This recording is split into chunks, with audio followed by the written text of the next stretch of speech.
अस्सलाम वालेकुम दोस्तों, ਤੁਹਾਡੇ ਦੇ YouTube चैनल शहजाद मासूम 08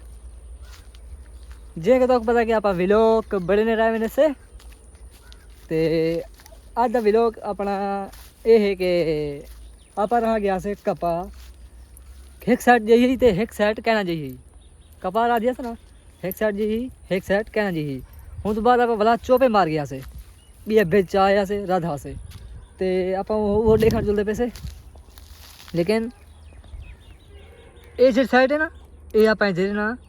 तो बेज पूरा कहना थी कहना राधिया से परली साइड आप जी परली साइड है ये वो बने हुए वो बने ऊपर ते दूसरा खिले और तो राधे पे ज़्यादा कहीं राधे पे खिले बच गए बेज खोटी गई तो आप हम पहले और साइड आए खड़े से तो बाद आप परली साइड देख सो दोस्तों दे पे सो ए चौपा जाया खड़ा वे ए चौपा कहन जाया खड़ा ए दो चौपे जाया खड़ा त्रै चौपे ते ही हिसाब नाल देखो काफ़ी सारे भरा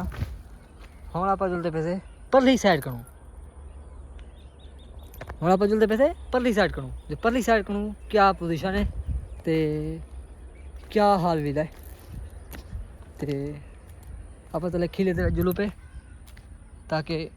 गप तो है ज़्यादा थी कहनी नॉर्मल है पेड़ छपीना पे ये देख सो ज़्यादा गप कहनी जो मतलब जिमें फस मैंने गप ते ये देखो सही ये आप आगे थे ये आधे बनना दे दे भी उस बनना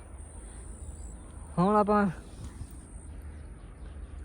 ये देखो सही ये मुकम्मल थे खड़े में एक दो त्रै ये चार ये देखो ये मुकम्मल